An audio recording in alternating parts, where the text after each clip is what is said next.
सल्लल्लाहु अलैहि वसल्लम। कराची का मौसम ठंडा हो गया काफ़ी। अभी तो ख्याल पेशेंट कोई है कि और मज़ीद ठंड बढ़ेगी 25 दिसंबर के बाद। पंजाब वालों का क्या हाल होगा? वो सर आती है। हाँ आती है। उनके जो है ना कपड़े हर चीज़ जो है ना उसमें बनी होती है। हमारा जो है वो बिस्तर भी हमें नए पड़ते हैं। असल में यहाँ की ठंड में और पंजाब की ठंड में एक फ़र्क है। यहाँ जो ठंड है ना, यहाँ समंदरी जो ठंड है ना, यहाँ से जो हवाएं हैं ना, जो साइबेरिया की जो हवाएं आती हैं उससे यहाँ पे ठंड ज़्यादा पड़ती है। पंजाब की अपनी ठंड है, कराची की अपनी ठंड नहीं है। कराची का कुछ भी अपना नहीं है। हाँ बिल्कुल बदल जाता है। आप क्या कह रहे थे? सूरह कुरैश के मुतालिक कोई बात कर रहे थे? हज़रत मैं ये पूछना चाह रहा था कि जैसा कि जिनका 1111 मरतबा चल रहा है, हाँ ठीक है, तो क्या वो इस दौरान वो 19 जमात अव्वल से वो 1900 मरतबा शुरू कर सकते हैं? ठीक है। असल में देखें, हमारी रूहानियत की दुनिया में, अमलियात की दुनिया में, ख़ासकर ये जो 3 महीने आते हैं ना, रजब, शाबान और रमज़ान, इसकी बड़ी अहमियत होती है इन महीनों की। कहते हैं कि आप आम महीने के अमलियात करें, यानी कि जमादिल अव्वल में करें या रबीउल अव्वल में करें या रबीउल सानी में करें, और वही अमल आप रजब से करें, यानी कि रजब, शाबान और रमज़ान में पढ़ाई की तासीर ये हो जाती है कि आम दिनों में 40 दिन की पढ़ाई और रजब में 1 दिन की पढ़ाई। क्योंकि ये 3 महीने ऐसे हैं जिसके बारे में सरकार दो आलम सल्लल्लाहु अलैहि वसल्लम का फरमान है। आपने फरमाया कि रजब अल्लाह का महीना है, शाबान मेरा महीना है और रमज़ान उम्मतियों का महीना है। अगर हम अपने बुज़ुर्गों की अगर हम बात करते हैं, तो मैं अगर अपनी बात करता हूँ, तो जब ये महीने शुरू होने वाले होते थे उससे 1 महीना पहले मियाँ हुज़ूर हमें तैयार करने शुरू कर दिया करते थे। किसके लिए? रजब के लिए। जिस तरीके से रमज़ान के महीने की तैयारी इंसान पहले ही शुरू कर देता है। अच्छा, अब जिन लोगों की 1111 की तादाद चल रही है वो उसको मुकम्मल कर लें, क्योंकि अभी उनके पास पूरा महीना बाकी है। रजब शुरू होने में पूरा महीना बाकी है। अभी जमादिल अव्वल चल रहा है ना, अब जमादिल सानी शुरू होगा, उसके बाद रजब होगा। तो जो 1100 की तादाद जिनकी चल रही है वो उसको पूरा मुकम्मल कर लें, ठीक है। अब जिन लोगों ने रिसेंटली शुरू किया हो वो फिर उसको अपना 40 दिन मुकम्मल करेंगे, उसको पूरा 40 दिन, क्योंकि 40 दिन आराम से होंगे। अगर रिसेंटली आप आज से भी शुरू करा होगा अगर आपने, तो चांद की 29 तारीख तक, 28-27 तारीख तक मुकम्मल हो जाएगा आपका मुकम्मल हो जाएगा वो। लेकिन रजब से जो पढ़ाई शुरू होगी ना, वो अलग तादाद में, अलग उससे होगी सूरह कुरैश ही, लेकिन इसके तरतीबवार होगी। यानी कि जैसे 1111 की तादाद कर लिए, ठीक है। अच्छा, 1111 बाद लोगों ने 1900 की कर चुके हैं, ठीक है। अब ये जो 1900 की तादाद में करवा रहा हूँ ना, ये तैयारी के लिए करवा रहा हूँ कि हमने असल रजब में जाना है। अब जिन लोगों की ऑलरेडी 1111 चल रही है उसको कंटिन्यू रखेंगे उसको, और जिन्होंने नहीं शुरू की वो 19 तारीख से चाहें तो 1111 शुरू कर लें। अगर चाहे तो 1111 शुरू करके उसको 40 दिन की तादाद मुकम्मल कर लें। मतलब आपने अपने आप को तैयार करना है किस मामलात में? परहेज़ के मामलात में, पढ़ने में नहीं। पढ़ने में तो लोग सूरह कुरैश 1 साल से पढ़ रहे हैं, लेकिन परहेज़ 1 साल से नहीं कर रहे। लेकिन ये 40 दिन जो शुरू के 40 दिन है रजब से पहले के, इसके अंदर आपका मैदा बिल्कुल खाली होना चाहिए। यानी कि बड़े बुजुर्ग फरमाते हैं कि हम कोई भी ग़िज़ा इस्तेमाल अगर करते हैं ना, तो उसका असर हमारे जिस्म में 40 दिन तक मौजूद रहता है। आप ये देखें कि जिन बुजुर्गों ने जितनी भी रियाज़तें करी हैं, उनकी खुराक कितनी कम हो गई, वो किस हद तक परहेज़ करते थे। यहाँ तक कि वो फाके क्या करते थे जबकि उनके पास सब कुछ हुआ करता था। ये नहीं कि उनके पास किसी की कमी थी या उनके पास नहीं था तो वो फाके करते थे।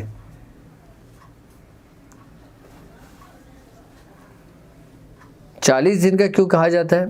क्योंकि सरकार दो आलम सल्लल्लाहु अलैहि वसल्लम का फरमान है कि जो शख्स शराब नोशी करता है उसकी दुआ कब तक? 40 दिन ही क्यों कही थी आपने?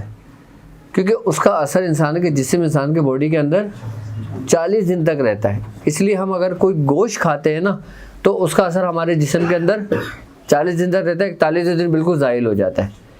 ये जो 40 दिन है परहेज़ करवाने का मकसद यही था कि आपने अपने अंदर के बर्तन को पूरा साफ कर लेना है। जब बर्तन साफ होगा, जब रजब में आपको तोहफा हो जाए, आपको जो इनाम नेमत आपको मिलेगी, फिर वो आपके लिए काबिल दीद होगी। इसमें हर किस्म का परहेज़ होगा, तर्के जलाली भी होगा और तर्के जमाली भी होगा। अब जो लोग चाय पीते हैं वो सिर्फ कहवा पी लें। अच्छा, ये तो एक आसान परहेज़ है तर्के जलाली, क्योंकि देखो आपने खाने को आपको सब कुछ मिल रहा है। आपको सब्जियां खाने को मिल रही हैं, दालें खाने को मिल रहे हैं, फ्रूट खाने को मिल रहा है, ड्राई फ्रूट खाने को मिल रहा है, सब कुछ मिल रहा है, आपकी हर एनर्जी पूरी हो रही है आपकी। लेकिन कोशिश ये की जाए कि खाना अपना कम कर दिया जाए। अब जैसे मिसाल के तौर पे आप आम दिनों में 4 रोटी खाते हैं, आप कोशिश करें कि इस 40 दिन के अंदर आप 2 रोटी पे आ जाएं, ताकि आप रजब में 1 रोटी पर आ जाएं। क्योंकि आहिस्ता आहिस्ता कर सकते हो आप। एकदम में अगर आपसे कहो ना आप 4 रोटी खाते हो, आपने 1 रोटी खाना है, आप शुरू में जज्बाती हो के 1 हफ्ता तो कर लोगे, लेकिन उसके बाद आप बिल्कुल ठंडे होकर बैठ जाओगे, फिर आपको तकलीफ़ देने लगेगी वही अमल।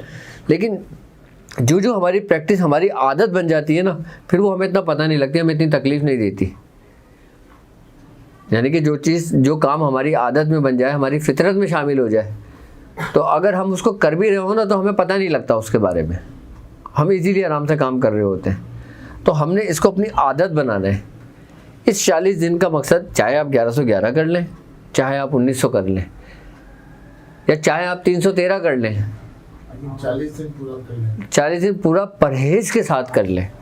यानी कि गोश्त का लुकमा आपने मुंह में नहीं रखना है।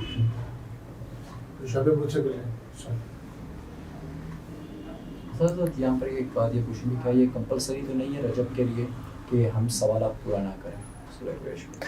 हमने तादाद पूरी नहीं करना, तादाद तो हम ज़िंदगी भर पूरी कर सकते हैं।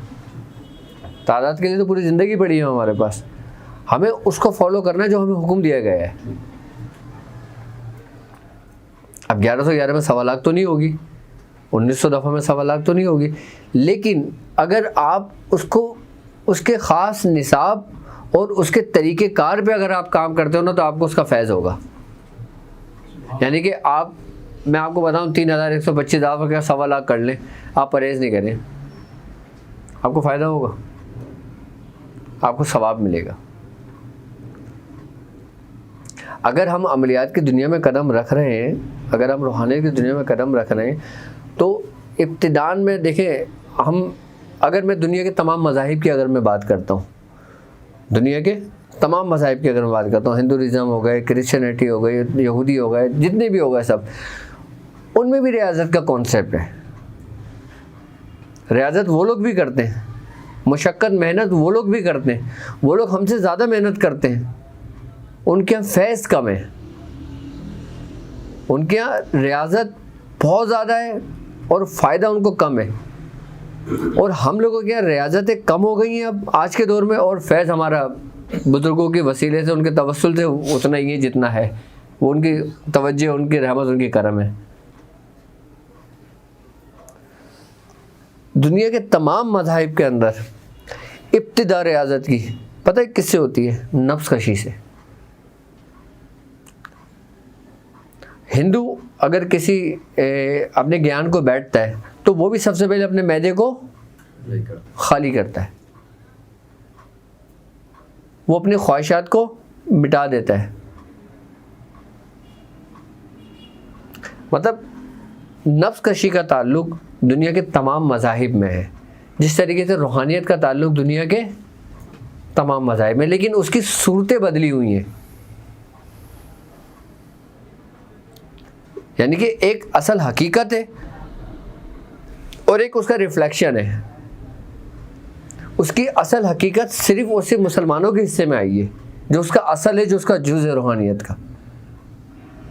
और बाकी जिसका रिफ्लेक्शन है वो तमाम मज़ाहिब में आपको मिलेगा किसी न किसी सूरत में, क्योंकि रूहानियत सिर्फ मुसलमानों के लिए तो नहीं है, वो तो हर इंसान के लिए है जो इस दुनिया में पैदा हुआ है। इख्तियार उसने अपने मर्ज़ी से किया है कि कौन सा मज़हब को उसने अपने लिए पसंद किया है, ये उसका अपना ज़ाती फ़ैल है। लेकिन वो अमानत, वो रूहानियत तो उसके अंदर मौजूद है ना। अब मुसलमान हम लोग हैं, हम लोग अगर इबादत करते हैं, रियाज़त करते हैं, तो सबसे पहले अपने अंदर हम क्या करते हैं, पाकीज़गी पैदा करते हैं। यानी कि हुदल लिल मुत्तकीन लज़ीना, कि हिदायत किसके लिए है, मुत्तकियों के लिए, जो परहेज़गार हैं, जो तकवा इख्तियार करते हैं। या ये नहीं कहा कि इबादत हिदायत उन लोगों के लिए जो सबसे ज़्यादा इबादत करता है। किसके लिए, जो तकवे पर इख्तियार करता है। अब रियाज़त की अगर बात है, इबादत की अगर बात है, तो कुछ ख़ास लोग भी हैं जो सारी ज़िंदगी इबादत रियाज़त में लगे रहते हैं। अब कारी है, वो सारी ज़िंदगी कुरान पढ़ाता है, एक लम्हे के लिए भी उसकी ज़ुबान नहीं रुकती, लेकिन वो ये इल्म नहीं जानता, लेकिन वो ये रास्ता नहीं जानता। अगर किसी कारी के पास कोई जादू ज़राफ़ात आ जाए, किसी के ऊपर हाजिरी हो, वो शख्स आ जाए, तो वो उसका उतार कर लेगा, जबकि वो तो सुबह शाम पढ़ रहा है। क्योंकि हर काम के, हर रास्ते के तरीक़ेकार बुज़ुर्गों ने समझाए।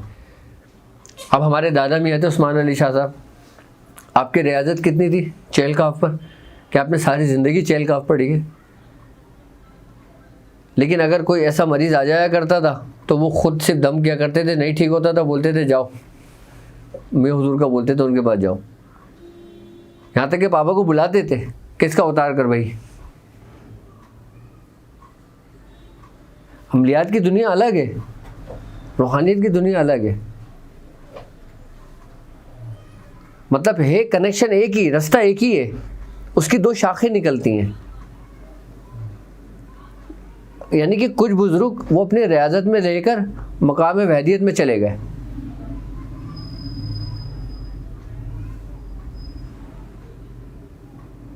वो अपने रब की शान में गुम हो गए।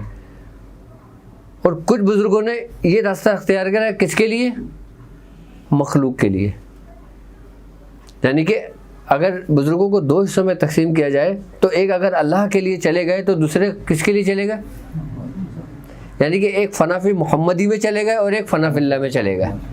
और जो फनाफी मोहम्मदी में चले गए वो मखलूक की, कि मखलूक के लिए सबसे पहले मोहसिन इंसानियत किसको भेजा, सरकार दो आलम को। जो बुजुर्ग फनाफिल मोहम्मदी में गए वो फिर इस रास्ते पर आ गए, और जो बिल्कुल फनाफिल्लाह में चले गए वो फिर बिल्कुल गुम हो गए। वो उनको कुछ हुआ ही नहीं, कुछ उनका कुछ मकसद, किसी किस्म का कोई वो नहीं रहा उनका, कि वो उनकी तजल्ली भी गुम हो गए। लेकिन रूहानियत के साथ साथ अमलियात को सीखना भी आज के दौर में नहीं बल्कि हर दौर में ज़रूरी रहा है। अच्छा, इस वक्त आज के दौर में बातिली कुव्वतें बहुत ज़्यादा हैं। बातिल जो कुव्वतें हैं, इस्तदराजी कुव्वतें जो हैं, वो अपने उरूज पर हैं।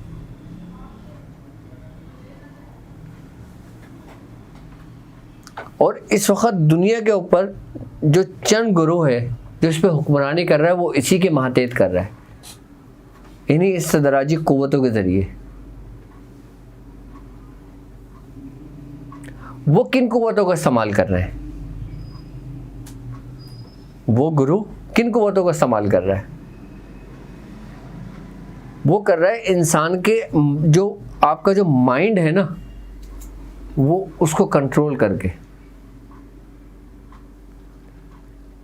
यानी कि कुव्वत हर इंसान में मौजूद है, पावर्स हर इंसान में मौजूद है। अब उसका इस्तेमाल आपको सही रास्ते पे लेके जाता है और उसी का इस्तेमाल आपको गुमराह कर देता है। यानी कि हमारे अपने अंदर की जो बातनी कुव्वतें हैं, अब मुसलमान अगर इन कुव्वतों को जगाता है तो क्या कहता है कि ये इंसान की रूहानी कुव्वत है, और अगर किसी गैर मज़ाहिब का बंदा इन्हीं कुव्वतों को जगाता है, इसी रियाजत से करता है, तो वो क्या कहता है, ये इसकी अपनी कुव्वत है। यानी कि हम लोग कहते हैं कि उनकी इस्तदराजी कुव्वत है। ये इस्तदराजी कुव्वतें वो कुव्वत है कि जिन कुव्वतों के साथ शैतान की कुव्वतें शामिल हो जाती हैं और हमारी कुव्वतों के साथ हमारे बुजुर्गों की कुव्वतें शामिल हो जाती हैं। हदीस है ना कि जो शख्स जिस कौम के मुशाबियत अपनी सोबत अख्तियार करता है बरोज़े महशर वो उन्हीं के साथ उठाया जाएगा। तो हम मुसलमानों के अंदर अपने अंदर की कुव्वतों के साथ साथ, यानी कि हमने अपनी कुव्वत को तो बेदार कर लिया, अब जब हमने अपनी कुव्वतों को बेदार करा तो हमारी कुव्वत के ऊपर दो कुव्वतें गलबा करती हैं। एक हमारे बुजुर्गों की कुव्वत है और एक इस्तदराजी कुव्वत है जो शैतानी कुव्वत है। अब ये आपके किरदार, आपके फेल और आपके अमल के ऊपर डिपेंड करता है कि कौन सी कुव्वत किस पर गालिब आती है। ये एक इतना नाजुक और इतना ख़तरनाक रास्ता है कि जिसमें बड़े बड़े लोग गुमराह हुए हैं।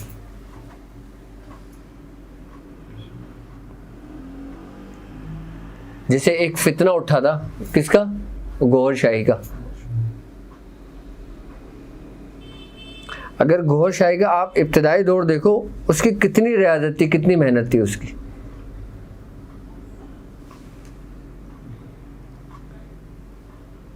बड़े कमाल की रियाजतें थी उसकी, लेकिन वो अपने आप को संभाल नहीं पाया। उसके ऊपर किन कुव्वतों का गलबा हो गया? और जो इस्तदराजी कुव्वत है जो उसको हुक्म दिया करती थी, वो उसको इल्हाम समझ बैठा था।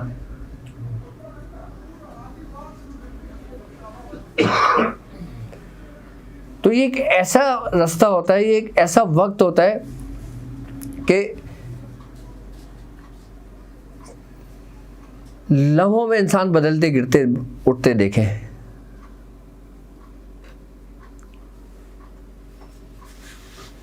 इसमें आपकी शेख की कुव्वत आपके साथ होती है, लेकिन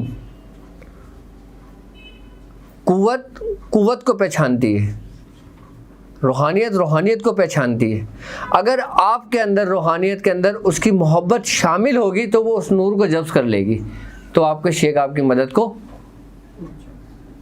पहुंच जाएगा और आपको गुमराही से उसको बचा लेगा। वो आपको तंबी करेगा शेख आपका। इसकी इब्तिदा कहाँ से होती है? कि जब इंसान के अंदर ज़र्रा बराबर गुरूर और तकब्बुर पैदा होता है। कहते हैं ना कि शैतान हर पल कदम कदम इंसान के, यहाँ तक कि उसके खून में गर्दिश है। तो कैसे बच सकते हो आप उससे? जब तक अल्लाह ना चाहे। इंसान के बस का काम नहीं है ये। लेकिन अभी हमारी इब्तिदा क्या है? अभी हमने उसकी तकरार करना है जिसका हमें कहा गया है। अच्छा, सूरह कुरैश की तकरार करने वाला शख्स, सूरह कुरैश का अमल करने वाले शख्स की एक ख़ास बात है कि जो शख्स सूरह कुरैश का अमल करेगा ना, उसके दिल में सबसे पहले उसके शेख की मोहब्बत पैदा होगी। क्योंकि यहाँ मोहब्बत तुम्हारा रब दे रहा है, तुम्हारा रब कह रहा है कि और हमने इन्हें मेल दिया। यानी कि मोहब्बत अता की। और सूरह कुरैश पढ़ने वाला के दिल में सबसे पहले कुछ हो ना हो उसको फ़ायदा, ये फ़ायदा ज़रूर होगा कि उसके दिल में उसके शेख की मोहब्बत होगी। और यही कामयाबी की पहली सीढ़ी है। और उसके बाद अगर हम गुमराही की बात करते हैं, अगर हम गुरूर और तकब्बुर की बात करते हैं, अगर हम शर इस्तदराजी कुव्वतों की बात करते हैं, तो इस्तदराजी कुव्वतें अपने अंदर शर रखती हैं, और शर है हरारत, और हरारत है आग।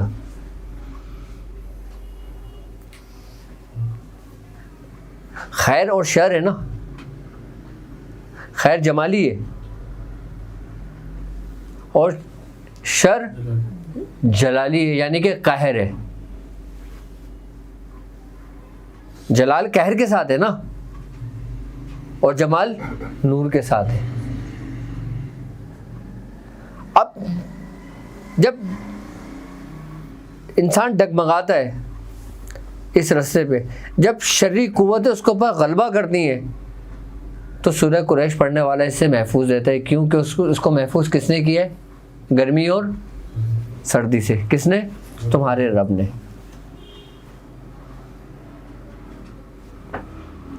और हमने इन्हें महफूज कर दिया किससे? यानी कि हर किस्म की वो शर्री कुव्वतें तो अपने अंदर हरारत रखती हैं, अपने अंदर ज़र्रा बराबर भी शर रखती हैं, चाहे वो इंसानों में हो, चाहे वो शयातीन और जिन्नातों में हो, वो तमाम मखलूक़ात में हो। उसको उसने महफूज कर दिया। ये वो रास्ता है जो सुलूक का रास्ता है। यानी कि जो सालिक हो ना, अगर वो सूरह कुरैश को अपने मामूल में रखे खाली, तो उसके ऊपर हालत कब्ज़ कभी भी तारी नहीं हो सकती। क्योंकि सालिक का किसी मकाम में ठहरना भी कुफर है।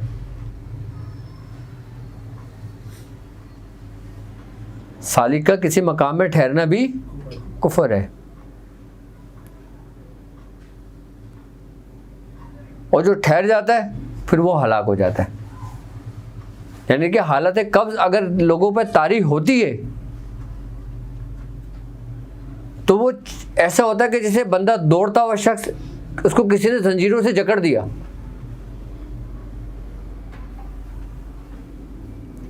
और हालत कब्ज़ जो इंसान के ऊपर तारी होती है वो दो सूरतों में होती है। एक तो यही इस्तदादी कुव्वतों का हमला, और एक आपकी अपनी रूहानी कुव्वत है।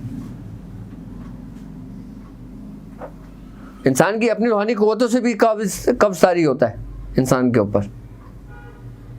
कब से मतलब आपकी पढ़ाई में रुकावट हो गया?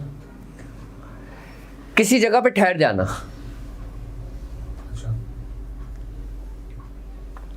यानी कि उस मकाम से आगे नहीं निकलना।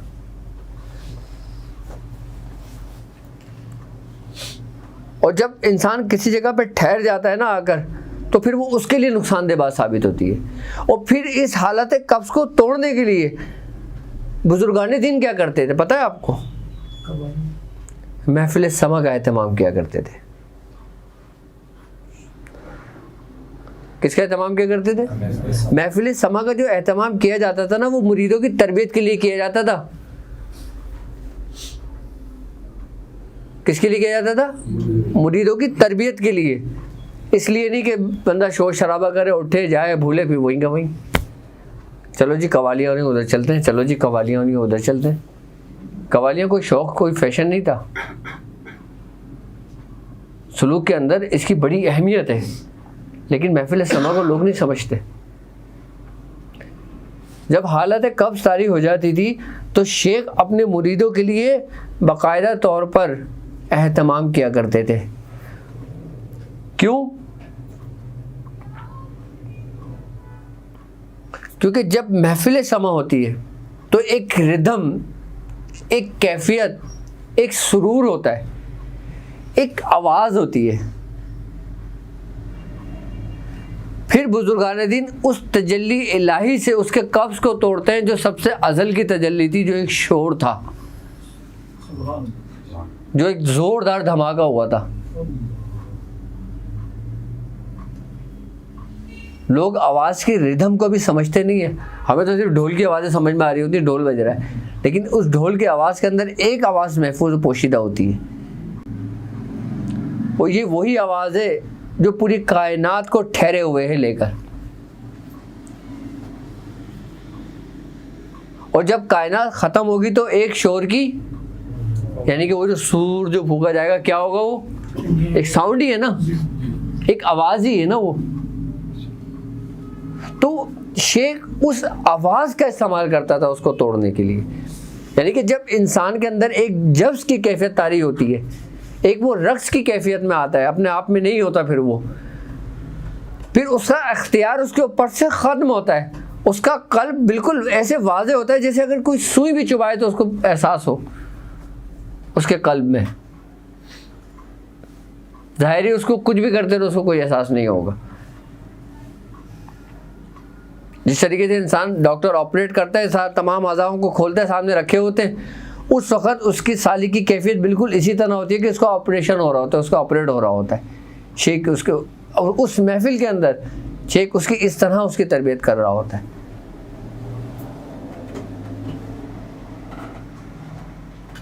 और फिर कुछ बुजुर्गों का तो हालत इसमें ही विसाल हो गया, यानी कि वश्त की कैफियत में ही।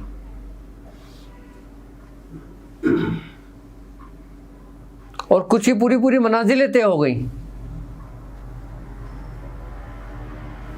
लोग अभी महफिल समा को नहीं समझते,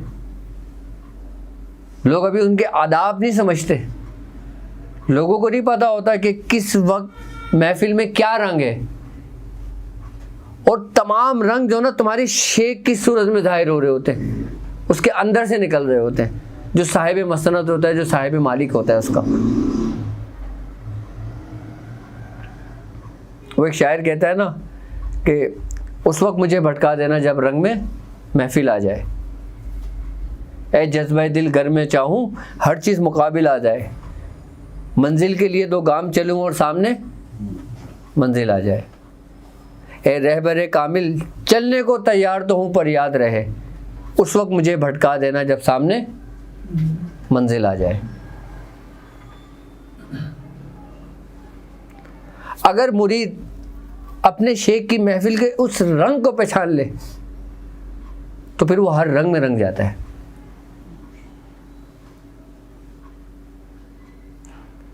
कभी जलाली रंग भी आपको दिखेगा आपके शेख पर, कभी जमाली रंग भी दिखेगा आपको उसके इस पर। शेख पे जो रंग होगा वही तमाम मुरीदीन के ऊपर होगा।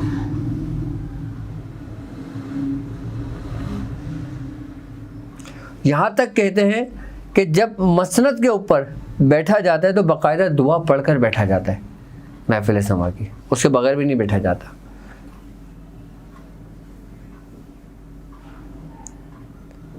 यहाँ तक कहते हैं कि अगर आपने बेवजू अगर आपने कोई जुब्बा पहन लिया तो वो भी आपके लिए ख़तरनाक बात साबित है। उस वक्त के जब आप उस निशिस्त पे बैठे, वो आपको हलाक कर देगा जुब्बा, वो आपको। अगर आपने बिना वजू के टोपी पहन ली, ताज पहन ली और आप उस मसनद में जाके बैठ गए तो वही ताज आपको हलाक कर देगा।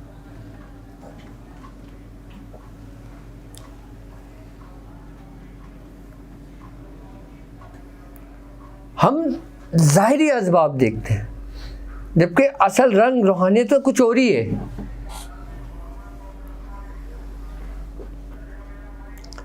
जब कभी हम महफिल समा में होते हैं, हम क्या होता है, हमारी सारी तवज्जो कहाँ मरकूज होती है, हमारे शेख के पास। और जब हम काल से हाल में आते हैं तो वही उसी सूरत में आते हैं ना, जो एक रिदम बनती है, जो एक साउंड निकलता है, जो एक लय होती है, एक रेज होती है, वो बरकी रेज जो आपके मन के तार को हिलाती है, जो उस कनेक्शन को जोड़ती है, जो आपके अंदर रोशन कर देती है, यानी कि न्यूट्रल ऑफ फेस का काम करती है।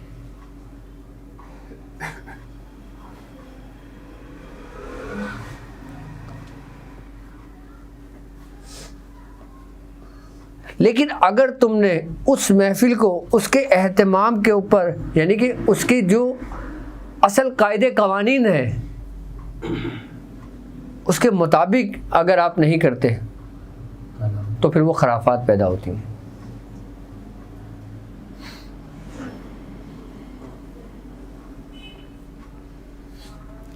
अब मैं किसी की महफिल में नहीं जाता, बहुत कम, शादी और नादिर, मैं अगर कहीं चला गया तो चला गया, या अगर कोई ज़बरदस्ती ले गया मुरीदों में से, कोई शागिर्दों में तो चला गया, वरना नहीं। अपनी मर्ज़ी से नहीं जाता, अपनी मर्ज़ी से शायद ही मैं कभी गया हूँ अपने मियाँ हुजूर की महफिल के अलावा, किसी की महफिल में मैं नहीं जाता।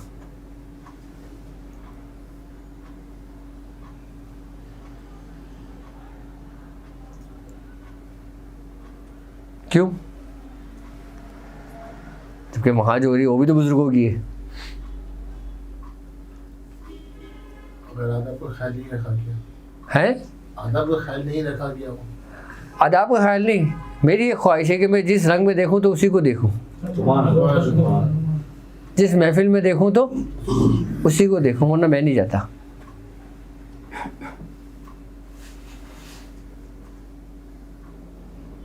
बस। क्यों? क्योंकि आप देखें ना कि आज के दौर में हम अपनी सबकी मिसाल ले लेते हैं। अभी महफिल में जाते हैं, हमारे अंदर एक कैफियत होगी, सारे सुभान अल्लाह माशाअल्लाह सब रश कर रहे होंगे, ठीक है। महफिल ख़त्म होगी, उसके बाद फिर क्या कैफियतें होंगी सबकी। कोई चाय पीने चला गया, कोई खाना खाने चला गया, कोई गप्पे लगाने चला गया, कोई सिगरेट पीने चला गया, कोई बाहर जाके पान खाने चला गया, कोई कुछ करने चला गया। तो आपको उससे महफिल से क्या फ़ायदा हुआ फिर?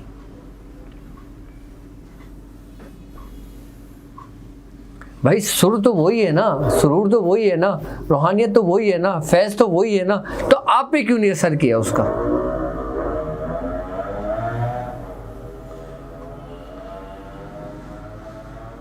है ना कि जब हम किसी की नात ख्वानी की महफिल में जाते हैं या हम किसी मस्जिद के अंदर जाते हैं जो कोई छोटे से जिक्र और अस्कार की महफिल होती है, हमारी कैफियत अलग होती है। अल्लाहू अल्लाहू खूब जिक्र चल रहा होता है, बड़ी एक रिदम बन रही होती है, एक कैफियत बन रही होती है, एक मज़ा आ रहा होता है, एक सुरूर सा मिल रहा होता है, एक सुकून सा मिल रहा होता है। लेकिन जब हम बाहर निकलते हैं, कुछ वक्त गुजरता है, फिर हमारी कैफियत आहिस्ता आहिस्ता आहिस्ता आहिस्ता आहिस्ता नॉर्मल हालत में क्यों वापस लौट जाती है? कि आपकी रूहानियत ने उस जिक्र को कबूल नहीं किया क्या? बताएं। अगर कबूल करती तो वो कैफियत कभी ना निकलती। तो जब आपके अंदर की रूहानियत ने उस जिक्र के कबूल नहीं किया तो फिर आपको जिक्र करने का फ़ायदा क्या हुआ?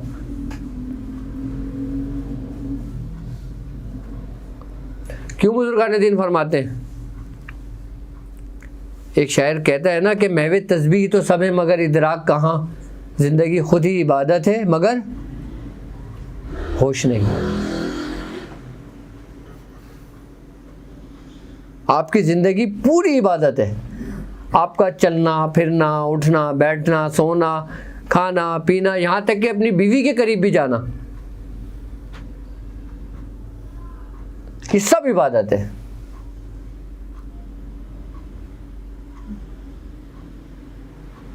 लेकिन कब?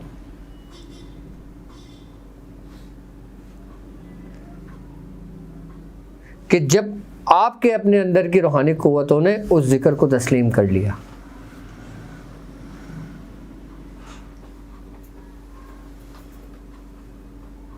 एक बुजुर्ग का वाक़या है, उनकी बीवी थी, तो वो उनको एक गांव से दूसरे गांव जाना होता था रोज़ के लिए। तो कश्ती वाला उनसे पैसे लेता था, वो बड़े वो होते थे। एक वक्त पैसे ख़त्म हो गए आगे, उसकी बीवी ने अपने शौहर को कहा कि भाई अब मेरे पास तो कोई पैसा नहीं है, अब मैं उधर कैसे जाऊं?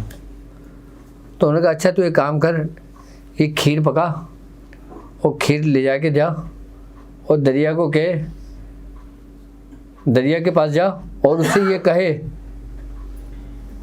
कि तू मुझे रास्ता दे, मैं तुझे कसम देती हूँ उसकी कि जिसने अपनी बीवी को कभी नहीं छुआ। कभी उससे सोहबत नहीं करी। उसकी बीवी ने कहा क्या बोल रहा है ये, अपना नाम लेके बोल रहा है। कहा तुझे दरिया रास्ता दे देगा। वो सोचे सुबह मन में कि मेरा शौहर मुझसे ऐसी बात कर रहा है, क्योंकि बीवी से ज़्यादा राज़दार कौन होता है। खैर उसने खीर बनाई, वो चले गई, उसने दरिया के पास ये अल्फाज दोहराए, दरिया ने रास्ता दे दिया।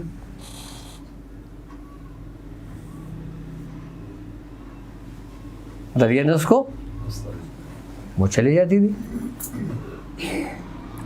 तो उसने बोला कि ये बात अगर सच है तो तू मुझे कसम खा के बता कि तूने मुझसे सोहबत नहीं की क्या। शोर बोलता है नहीं।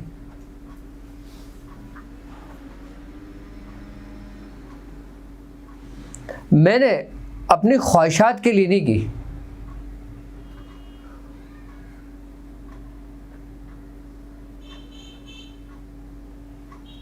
मैंने अपने नफसानी ख्वाहिशात के लिए नहीं की। यहाँ तक कि हज़रत सैयदना शेख अब्दुल कादिर जिलानी रज़ियल्लाहु ताला अन्हु फरमाते हैं कि सच्ची शहवत इंसान को 40 दिन में एक दफ़ा होती है। कितने दिन में? और इंसान जब उस शहवत पर भी गालिब आ जाता है तो फिर वो रब की रज़ा में चला जाता है। वहाँ उन बुजुर्ग का मामला ये था। इन सच्ची शहवत, हकीकी शहवत इंसान को 40 दिन में एक मर्तबा होती है। इसी तरीके की सच्ची भूख भी इंसान को 40 दिन में एक ही दफ़ा लगती है। हम जितने भी सुबह दोपहर शाम खाना खा रहे होते हैं सिर्फ अपनी तसल्ली के लिए कि जी हमारे एनर्जी रखेगी, बरकरार रखेगी, हमारी सेहत अच्छी होगी, वरना हम कमज़ोर हो जाएंगे। जबकि परहेज से का ताल्लुक़ कमज़ोरी से नहीं होता।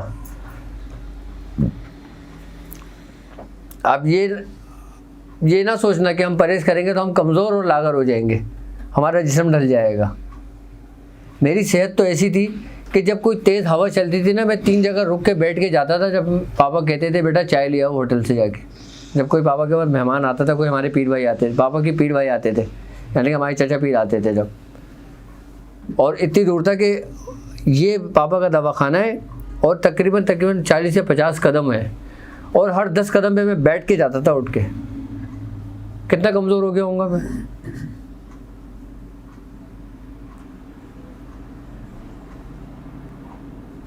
लेकिन वो सब कुछ था वक्ती। सारे लवाजमात, सारी नेमतें आपके टेबल पे रखी हों खाने की, और अगर आपको लोग ये कहें कि खाओ, आप बोलो मेरा परहेज नहीं है, तो आपने किस पे जबर किया?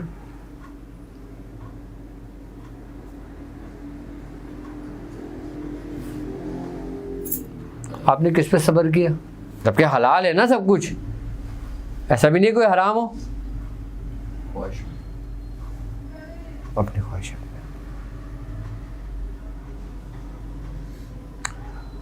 अच्छा, हम जो कुछ ज़ाहिरी कर रहे होते हैं ना, हमारा मन अंदर से वाकिफ़ होता है हमारी हर एक्टिविटी से।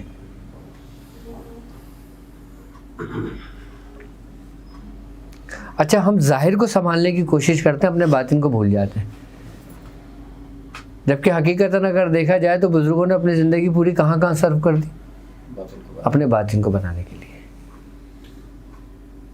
आप तमाम बुजुर्गान दीन की सवाने हयात उठा के पढ़ लें, यहाँ तक कि सरकार दो आलम सल्लल्लाहु अलैहि वसल्लम की हयात मुबारक उठा के आप देख लें, आपने अपनी पूरी ज़िंदगी में कितना खाना खाया होगा।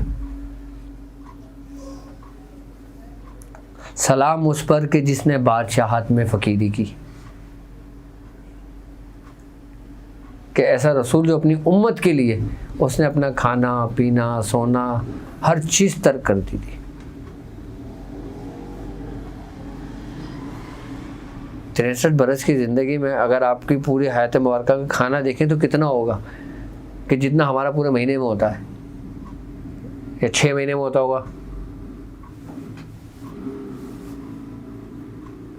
और कितने दिन फाकों से गुजरते थे,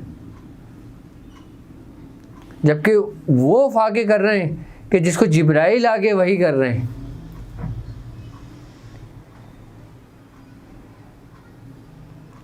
यानी कि एक महबूब के लिए तो मैंने सलवा उतार दिया,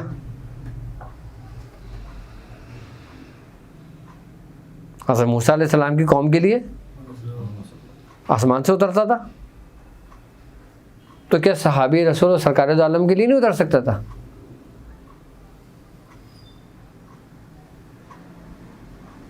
आलीशान उतर सकता था।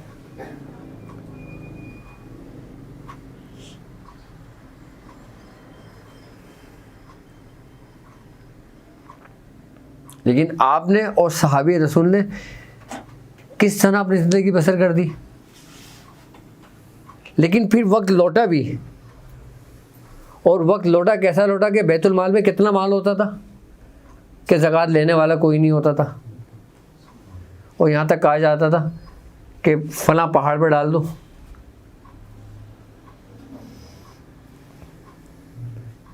तो हर दौर हर वक्त एक जैसा नहीं रहता, लेकिन इसमें कामयाब वही होता है कि जो शुरू की मुशक्क़त और तकलीफ़ें बर्दाश्त कर लेता है। अल्लाह तबारक ताला कुरान में कहता है ना, और तुम क्या समझते हो तुम यूँ ही जन्नत में चले जाओगे? तुम क्या समझते हो तुम यूँ ही जन्नत में चले जाओगे, जबकि तुम अभी आजमाई भी नहीं गए।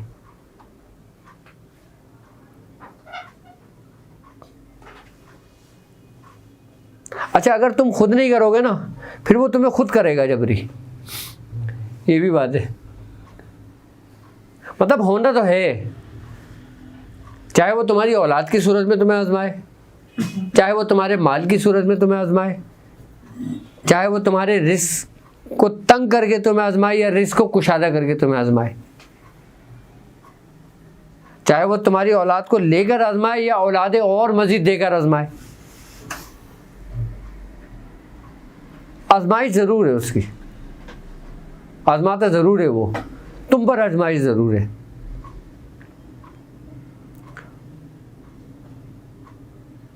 अच्छा, उसकी आजमाइश बहुत सख्त है बनिस्बत उसके दोस्तों के, तो उसके दोस्तों की मान लो, उससे बच जाओगे।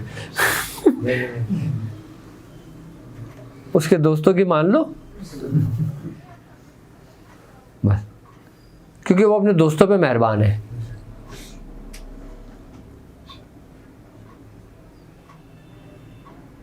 देखो, तुम अल्लाह को नहीं मानो, उसको कोई फ़र्क नहीं पड़ता उसकी शान पे। तुम उसकी इबादत नहीं करो, उसको कोई फ़र्क नहीं पड़ता। तुम उसको कुछ भी ना कहो और कुछ भी ना करो, उसको कोई फ़र्क नहीं पड़ता। लेकिन अगर तुम उसके दोस्त को ज़र्रा बराबर भी तकलीफ पहुंचाओगे, वो तुम्हें नहीं छोड़ेगा।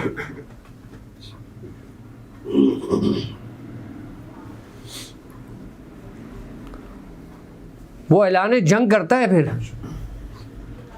कि जब तुम उसके दोस्तों के खिलाफ साजिशें करते हो। अच्छा, वो तुम्हें ढील भी देगा,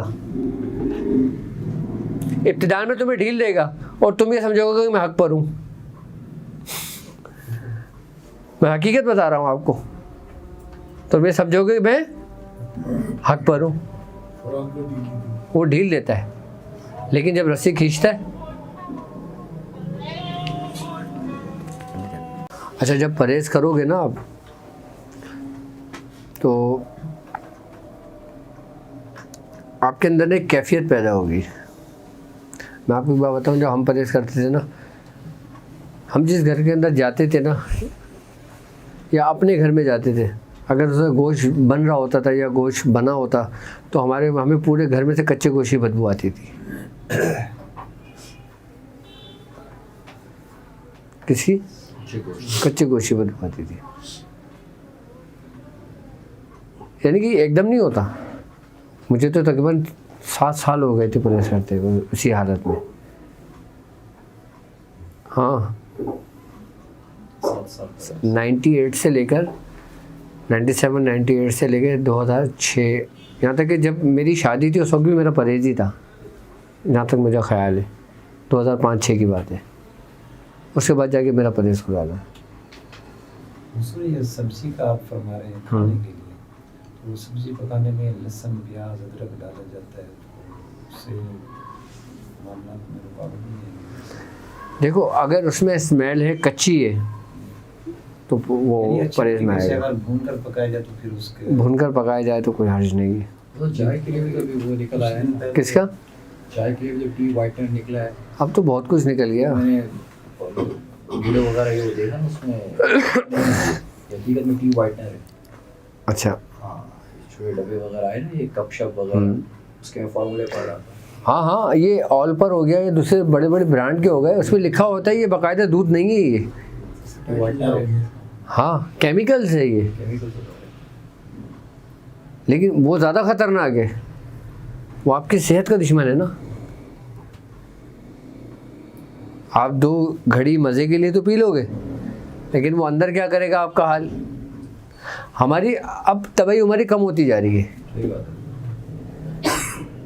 अभी मैंने पिछली वीडियो बनाई थी शायद, वो उसमें उसका दारो मदार ही सिर्फ क्या था, आपकी खुराक।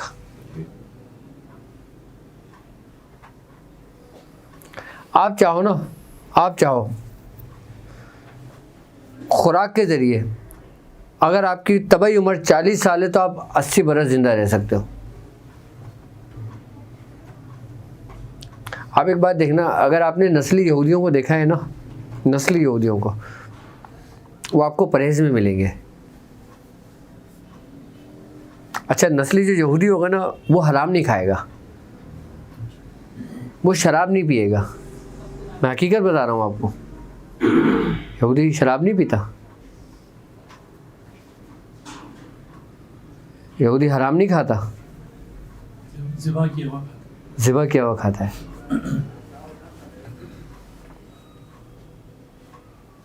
अगर आप यहूदियों को देखें ना, वो तुम्हें हमेशा परहेज में मिलेंगे और लिमिटेड उनकी खुराक होगी, और उनकी खुराक में अक्सर वैसा इस्तेमाल पता है किस चीज़ का होगा,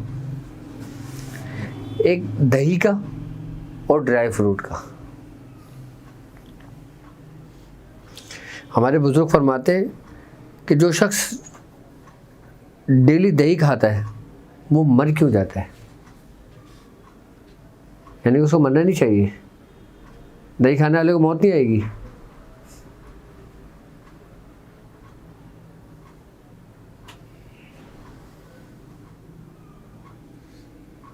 और ड्राई फ्रूट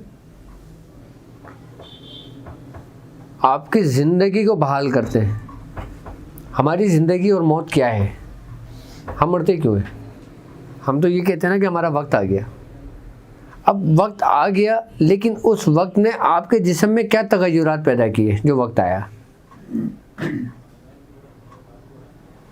अल्लाह तबारक तआला कहते हैं ना कुरान में कि और हमने मौत मुकर्रर कर दी है और मरना ठहरा दिया है, और जिसका मरना जहाँ ठहराया वो वहाँ पे खुद पहुँच जाएगा।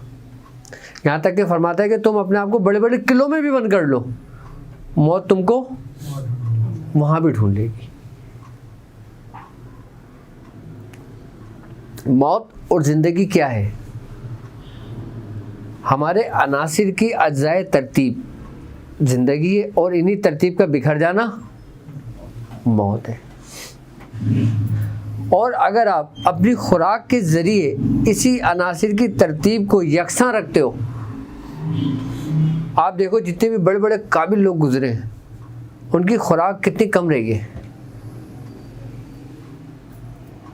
आप जितने भी नफीस, आप हुक्मा को देखें, आप हकीमों को देखें, आपको कैसे मिलेंगे? बिल्कुल दुबले पतले कि 90 बरस की उम्र में भी उनके चश्मा नहीं लगा होगा। अगर हम आज से 50 साल पीछे चले जाते हैं और हुक्माओं को देखते हैं, हकीमों की ज़िंदगियों को वो करते हैं, बड़ी बड़ी किताबें हकीम हिकमत की पढ़ते हैं, जब उनकी तस्वीर देखते हैं तो आपको कैसे मिलेंगे? ऐसे दुबले पतले। परहेज करने वाले। आपकी ज़िंदगी और मौत का दारो मदार भी आपकी परहेज पर है।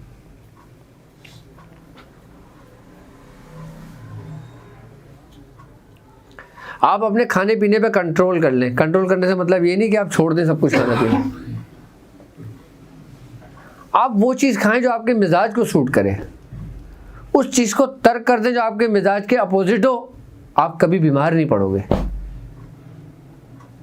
हम बीमार क्यों पड़ते हैं? कि जब कोई हम ऐसी खुराक का इस्तेमाल करते हैं जो हमारे मिजाज के मुख्तलिफ होता है, उसके बिल्कुल अपोजिट होता है। हकीम अजमल खान साहब, आपकी खुराक बिल्कुल लिमिटेड थी, आप लिखते हैं अपनी किताब के अंदर कि इंसान को सुबह का नाश्ता ऐसा करना चाहिए जैसे बादशाह करते हैं। कैसा करना चाहिए? जैसे बादशाह करते हैं।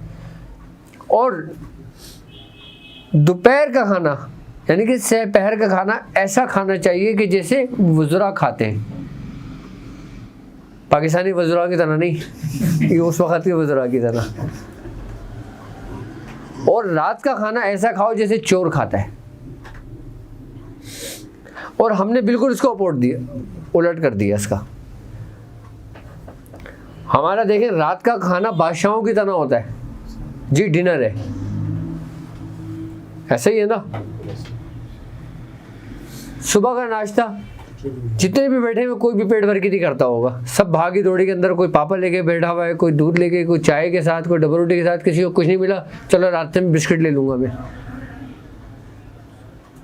और कभी दिन हुआ नसीब से हलवा पूरी मिल गई तो पेट भर के खा लिया, वरना सुबह का नाश्ता नहीं खाते हम लोग। जबकि सुबह का नाश्ता अच्छा करना चाहिए इंसान को, उसकी अच्छी सेहत के लिए। लेकिन अब मसला ये है कि सुबह से क्या मुराद है, सुबह से क्या मुराद है। हमारी सुबह तो होती है 12-1 बजे, ये सुबह तो नहीं है। अगर इसमें तुम पेट भर के खाओगे तो तुम्हारा मैदे ख़राब होगा। असल सुबह सादिक है, फजर का टाइम है। अब बताओ उस वक्त 6-7 बजे कौन उठेगा?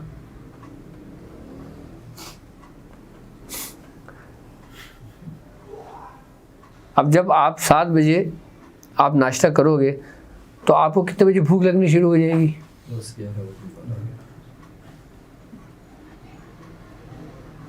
और आप फिर अपने सेहत देख लीजिएगा। लेकिन मसला ये है ना, अब हम लोग अपनी रूटीन के इतने आदी हो गए कि अब हम चाहें भी ना ये करना तो हम नहीं कर सकते। जैसे तो आपने ग़िज़ा की बात की, तो अब ये ग़िज़ा में भी कुछ चीज़ें ऐसी होती हैं जो कुछ ग़िज़ा ऐसी होती है जो हर तासीर वाले इस्तेमाल कर सकते हैं। हाँ, तो उसमें वैसी क्या चीज़ें हैं स्पेशली जो पढ़ाई करने वाले हैं?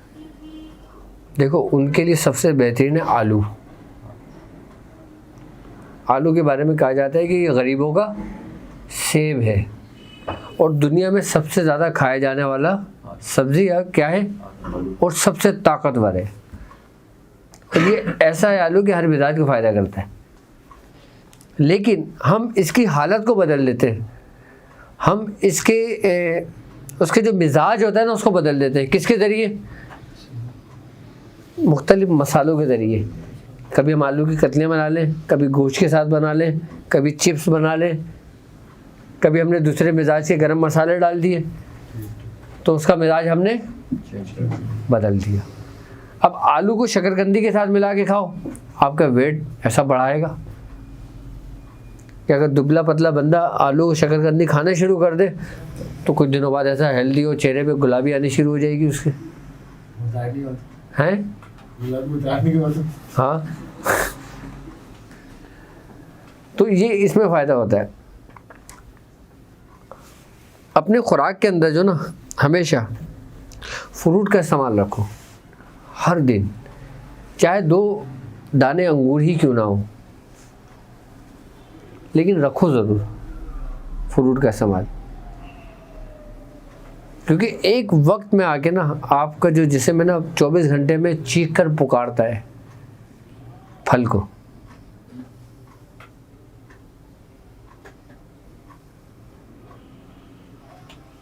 अब आप देखिए, कोई सालन आपकी मर्ज़ी के मुताबिक बना होता है, आप 2 रोटी की जगह 3 रोटी खा लेते हैं।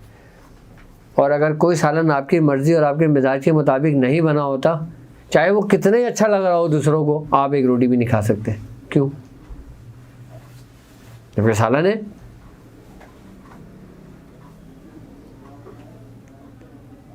अच्छा, हम जो चीज़ खाते हैं ना, हम अपनी मर्ज़ी से नहीं खाते हैं। मैं आपको हकीकत बता रहा हूँ, जितने भी लोग बैठे हुए ना, कोई भी अपनी मर्ज़ी से खाना नहीं खाता।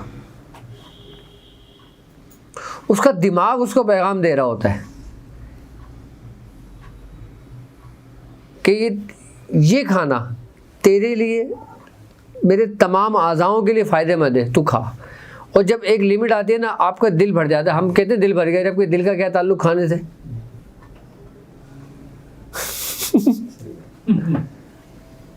भाई खाना दिल खा रहा है तुम्हारा, जो दिल भर गया। वो आपका दिमाग आपको इंडिकेट करता है कि बस ये तुम्हारी लिमिट खुराक है। अब जब तुम इसी दिमाग को अपने कंट्रोल में कर लेते हो ना रियाजत के ज़रिए, फिर तुम्हारा दिमाग वो बताता है कि जो तुम्हारे लिए ज़रूरी होता है, जो तुम्हारी ज़िंदगी को कायम रखता है। दिमाग भी नहीं बताता, वो भी बहुत होशियार है। मैं सही बता रहा हूँ आपको, क्योंकि दिमाग को बादशाह का लक़ब दिया है बुज़ुर्गों ने।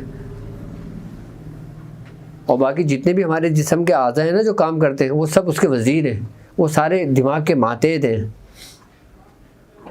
खाली दिमाग की क़ुव्वतों के बारे में मैं आपको बताना शुरू कर दूँ ना, आप रूहानियत को भूल जाओ।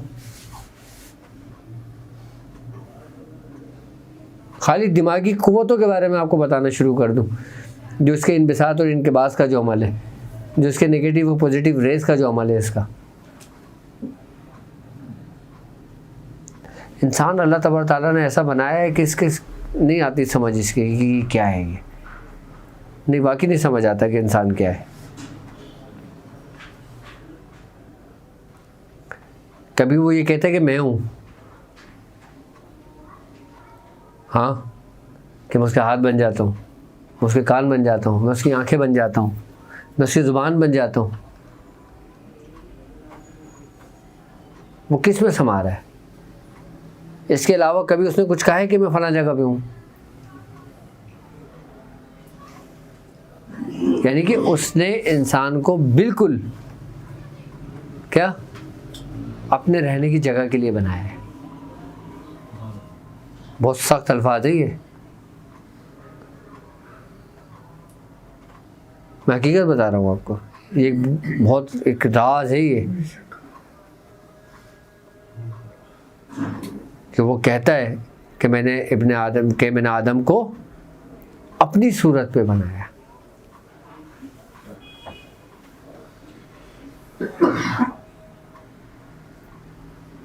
और फिर वो तुम्हारे अंदर जलवा अफरोज हुआ, फिर उसने तुम्हारे कल्ब पे अपना तख्त लगाया उसकी ज़मीन पर। फिर वो शान से बैठा,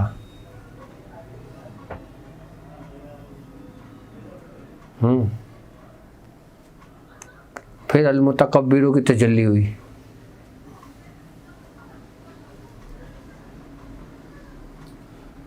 उसके वजूद को हिला दिया। फिर उसने कहर की तजल्ली की, फिर उसको बर्बाद कर दिया, और फिर खुश हुआ।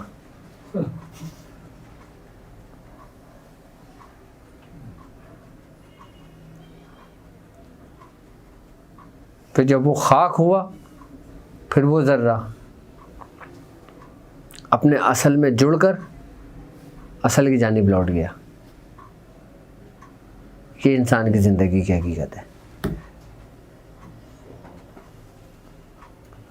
हम झगड़े में पड़े हुए, फला ये है, फला वो है, फला ये है, फला ऐसा है, फला वैसा है।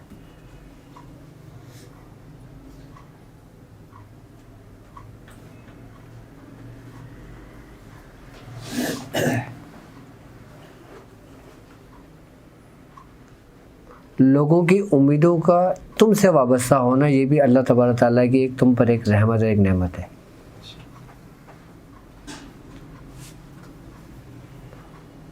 तुम्हारा काम जितना है तुमने उतना करना है। चाहे तुम उसकी काउंसलिंग कर लो, उसके लिए कोशिश कर लो, उसका नतीजे तुम्हारे हाथ में नहीं है। उसका वो किसके हाथ में? कि जिसने तुम्हें भेजा है।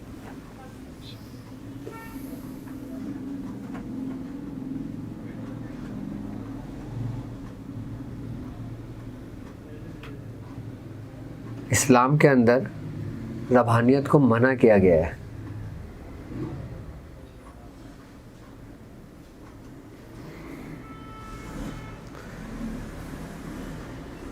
यानी कि अगर कोई बंदा सिर्फ मुवाहिद हो जाए ना, तो वो भी गुमराही के रास्ते पे चल बैठता है।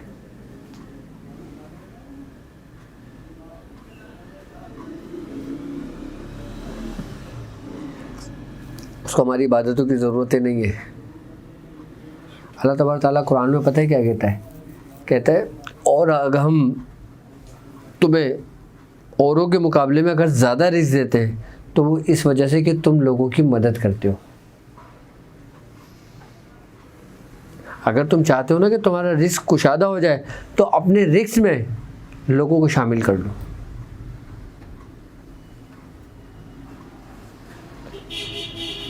आज के दौर में इंसान सबसे ज़्यादा परेशान किससे होता है? अपने, और उसके परेशानी की सबसे ज़्यादा असबाब उसके अपने हाथों से बिगाड़े हुए हालात होते हैं। अपने हाथों से बिगाड़े हुए अपने ही हालात होते हैं उसके। जबकि तुम्हारा रब तुम्हारा रिस्क कभी भी तंग नहीं करता।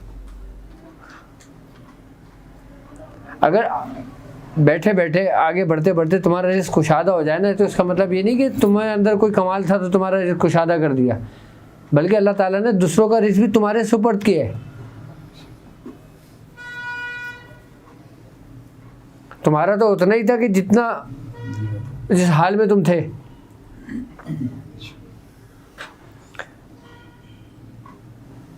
हमारे बुजुर्ग फरमाते हैं कि बेटा जो तुमने खा लिया, क्या वो तुम्हारा था।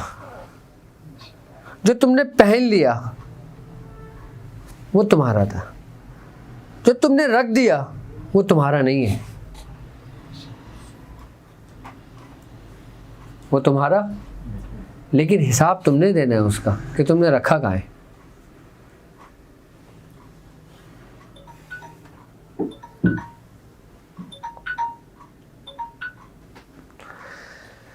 तो ये बात है। अच्छा हुजूर, अभी 1900 की तादाद में सुर्ख दिनार के नक्श की अगर तो वो दिन में या रात में, वो किसी भी वक्त आप नश की ज़कात जो अदा कर रहे हैं वो करते हैं। बाकी ये जो 1900 मरतबा का कहा गया है चांद की 19 तारीख से, आज क्या तारीख हो गई? 14 तारीख है चांद की।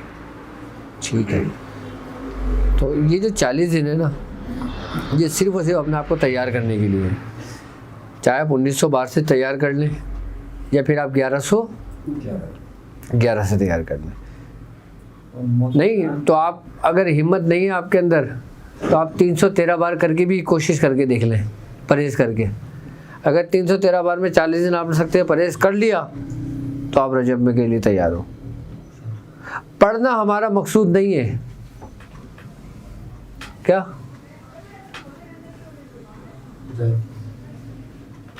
एक होता है मुजाहिदा, एक होता है मुशाहिदा। आई ना बात समझ में?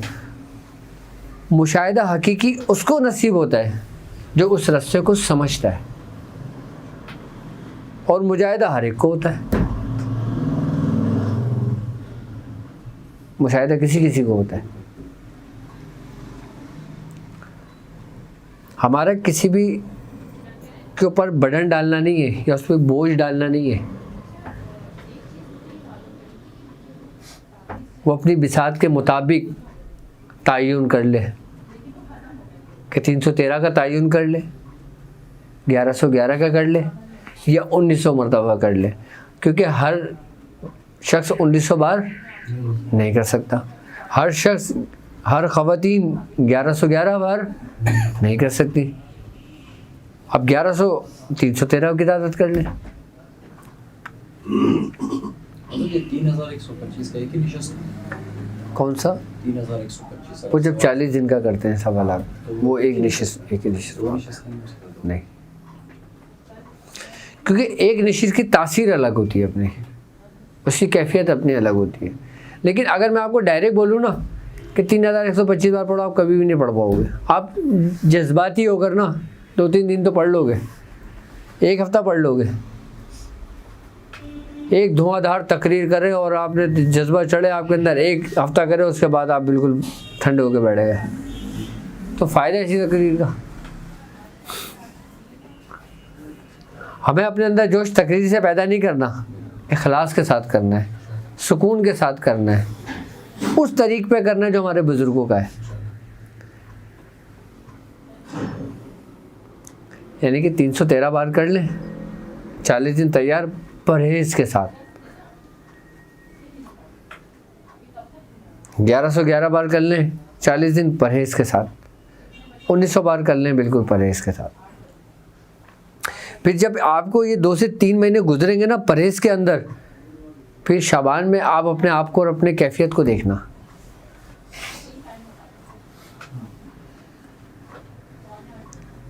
कि जब बिल्कुल इख्तिताम का वक्त होता है ना, तो ऐसा लगता है जैसे पैर भी हवा में पड़ रहा है।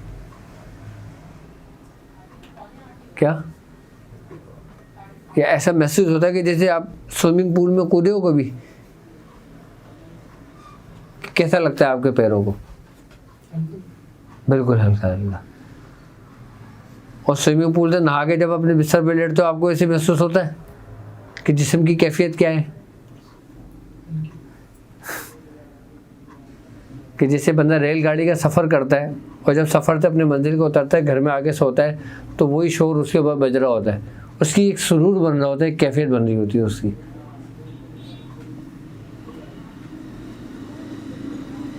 तो ये तो खैर चलता रहता है। और कुछ पूछना है इस 40 दिन के लिए? ये करवा रहे किस लिए 40 दिन का? मतलब ये अब तो आप उसके लिए करा रहे हैं कि परहेज हो, इसका मतलब वो मुशाहिदा है असल मकसद? कुछ भी नहीं, हमारा काम मुशाहिदे का नहीं है, हमारा काम सिर्फ परहेज करना है बस। एक बेस बनानी है। अच्छा, बेनियाज सिर्फ अल्लाह की ज़ात है।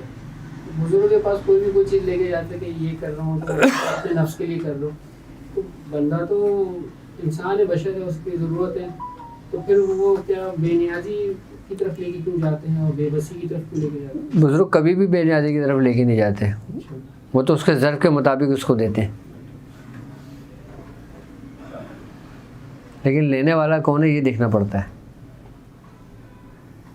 लेने वाला अहल है या नहीं। बाप को अपनी औलाद का पता होता है।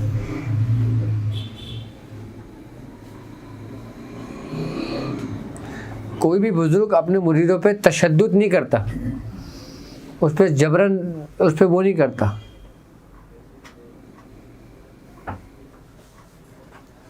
कि किसी एक जगह पे मखसूस इस्तेमाल करने के लिए या जगह चेंज कर सकता है बना? कोशिश तो यही है, बेहतर तो यही है कि एक जगह का तायुन कर लें। अगर किसी बंदे को मजबूरी है तो वो चेंज कर सकता है। मजबूरी हो तो एक अलग बात है। हमारी जो एक छोटी सी खोली थी उसके अंदर मैंने 4 साल गुजारे थे। मतलब मैंने सन 2004-05 तक, जब तक मेरा परहेज चला, यानी कि 90 से लेके परहेज तक 7-8 साल तक, मैंने अपने शहर से कदम बाहर नहीं निकाला। कराची से बाहर कदम नहीं निकाला मैंने। मुझे नहीं पता था लाहौर कितनी दूर है, लाहौर कहाँ है। मुझे हैदराबाद का नहीं पता था, हैदराबाद कहाँ है। मैं हकीकत बता रहा हूँ आपको। सिर्फ और सिर्फ अपने खोली से अपना मतलब पापा का, वहाँ से दोबारा खोली से दोबारा मतलब, बस मतलब जाते थे, खोलते थे, सफाई करते थे, दवाएं बनाते थे और अपने खोली में आ जाते थे। फिर मतलब जाते थे, दवाएं ख़त्म हो गई, फिर यहाँ से मार्केट जाते थे, दवाएं ख़रीदते थे, वहाँ से मतलब आते थे, मतलब से आते थे। सिर्फ इस 3 सर्कल में मैंने अपने पूरे 6-7 साल गुजारे और मैंने चौथे कोने पे पलट के नहीं देखा कि वहाँ पे क्या है। लेकिन जब वो वक्त गुजर गया, फिर मियाँ ने हर जगह घुमाया।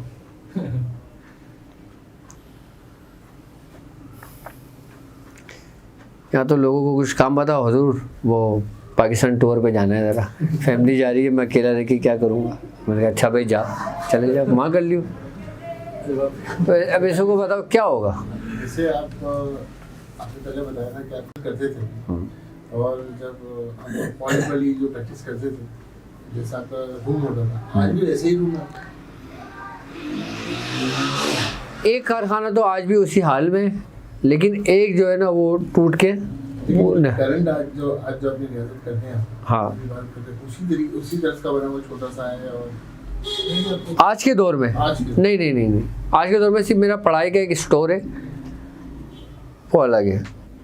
मैं सिर्फ पढ़ाई करने, अपने मेडिटेशन करने, जो मेरी प्रैक्टिस चल रही है, वहाँ अपने स्टोर में जाता हूँ, दरवाज़ा बंद कर लेता हूँ।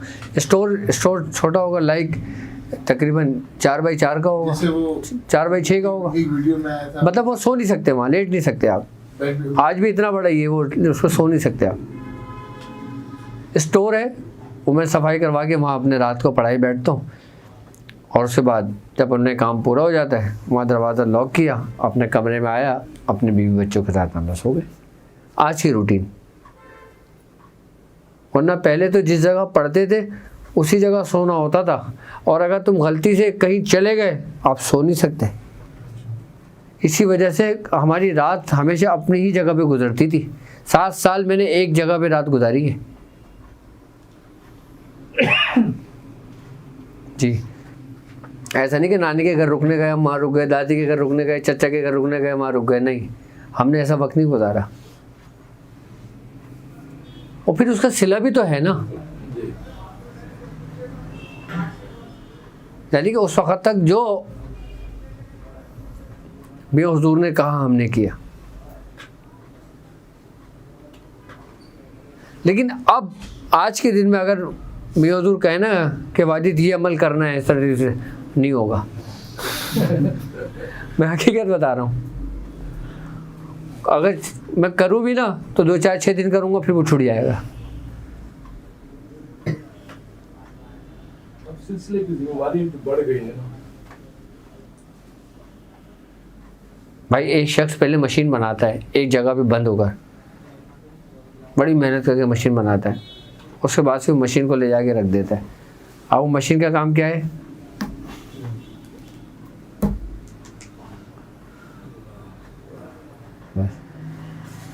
टाइमिंग में कितना फर्क हो सकता है? उसके लिए वही टाइम होना चाहिए, 8 बजे बैठे तो 8 बजे बैठना है। नहीं, ज़रूरी नहीं है। अच्छा। हम अपना टाइम जब रखते थे तो हम इशा के बाद 9 10 नहीं 11 बजे के बाद, रात को 11 बजे के बाद हमारी किसी से कुछ वो नहीं होती थी, अपने आप को अपने चले जाया करते थे। वो तो 11 बजे महसूस हो गई ना। हाँ। और उसके आगे पीछे 1 घंटा आगे पीछे ऐसा हो सकता है। जैसे फर्क देखिए 10 बजे टाइम मिला, 10 बजे बैठ गए, 11 बजे मिला। लेकिन कोशिश करें कि अगर आपको लगता है कि मुझे इस पढ़ाई के अंदर 2.5 से 3 घंटे लगते हैं, आज आप 11 बजे बैठे, अगर कल आपको कोई काम था आप 9 बजे बैठ गए, तो आपका आधा घंटा 1 घंटा उस पढ़ाई के टाइम के अरसे के अंदर कवर हो जाए, तो वो आपके लिए फ़ायदेमंद है। क्योंकि हर दिन दूसरे दिन से ऐसे जुड़ा हुआ है जैसे एक जंजीर की कड़ियाँ, यानी कि हर दिन आप एक कड़ी में लॉक लगाते हो, और किसी दिन उस कड़ी में आप लॉक नहीं लगाओ, आप दूसरे दिन पे चले जाओ, फिर वो जंजीर आपके लिए बेकार हो गई, फिर वो जंजीर नहीं रही। इसीलिए एक दिन दूसरे दिन से ऐसे ही जुड़ा हुआ है कि जैसे जंजीर की आपस में कड़ियाँ जुड़ी हुई हैं।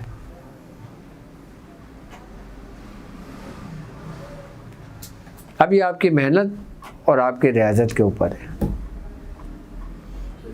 और कुछ पूछना है किसी ने? कहवा जो है, अगर आप हुकूमत को तो बता दें कि मार्केट में ये ग्रीन टी है और ये तो बेकार है।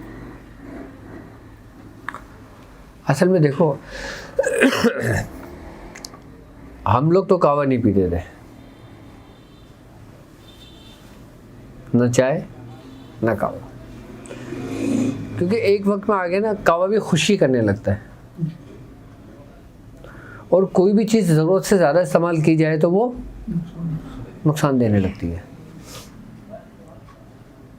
लेकिन जैसे आपकी सेहत है, आपका अगर पेट निकला हुआ है तो आप कहवा पे आपको फ़ायदा देगा। आप उसके अंदर आप दालचीनी ले लें, अदरक ले लें, और उसमें पुदीना डाल दें, जबकि अभी तो मौसम ठंडा है ना, उसमें लौंग डाल दें पुदीने की जगह, अगर गर्मी हो तो पुदीना डाल दें। आप ये कहवा पे फ़ायदा करेंगे। थोड़ी सी पत्ती डाल दें, उसको पका के चीनी डाल के शहद डाल के आप कहवा पी लें। शुगर में नहीं, शहद का इस्तेमाल कर लें, शुगर में हाँ फ़ायदा करता है, लेकिन अगर खाली शहद है तो तो आपने एक नुस्खा बताया था मैदे के हवाले से, उसमें आपने कहा था कि 1000 बीमारियों का इलाज। तो वो नुस्खा जो है वो क्या वो ब्लड प्रेशर वाला किस तरीके से यूज़ करेगा? ब्लड प्रेशर वाला इसमें नमक है ना, इसलिए ब्लड प्रेशर वाले ने डाले। नहीं, हाँ, ब्लड प्रेशर वाला उसको यूज़ ना करे। ना लो वाला ना उसमें मेरे ख्याल से लाहौरी नमक है, जी हाँ लाहौरी नमक है। तो उसमें एक काम ही कर लें कि लाहौरी नमक की जगह ना उसमें आप वो डाल दें इतने ही वज़न की अजवाइन। अजवाइन डाल क्या डाल दें? अजवाइन अजवाइन फ़ायदा करेगी। लो वाला पी खा सकते हैं। हाँ नहीं, फिर अगर नमक, ब्लड प्रेशर है आपका हाँ ये हाई, अगर ब्लड प्रेशर है तो नमक नहीं डालें, नमक की जगह अजवाइन डाल दें, आपको वही फ़ायदा करेगा नुस्खा। असल में हर बूटी के ना मिजाज हैं, कोई गरम खुश्क है, कोई सर्द तर है, कोई गरम तर है, कोई तर खुश्क है, मुख्तलिफ मिजाज हैं इसके भी, जड़ी बूटियों के भी। और इसके दर्जे हैं कि अव्वल दर्जे में है, दोयम दर्जे में है, सोयम दर्जे में है, चारम दर्जे में है। और फिर इसका नैमुल बदल क्या है, इसका मुतबादिल क्या है। हिकमत की दुनिया भी ना बिल्कुल अलग ही दुनिया है। कहते हैं कि अगर हिकमत की दुनिया आपने समझ लिया, हिकमत अगर आपने समझ ली ना, तो आप हर किस्म के अमराज का इलाज खुद कर सकते हो। हर किस्म के इलाज आप खुद कर सकते हो जड़ी बूटियों से। अगर एलोपैथी को भी देखा जाए, एलोपैथी की बेस क्या है? किसी न किसी पौधे या किसी न किसी बूटी या किसी न किसी सुमियात का एस्ट्रैक है। उस एस्ट्रैक को निकाल कर फिर मुख्तलिफ केमिकल्स डालकर एक प्रोसेस से गुजारते हैं, जिससे मुख्तलिफ तेज़ाब हो गए, आई बस मुख्तलिफ नमकियात हो गई, मुख्तलिफ सुमियात हो गई। उसको उन प्रोसेस से गुजार कर उसकी क्लास बना दी गई है, कोई क्लास ए, कोई क्लास बी, कोई क्लास सी।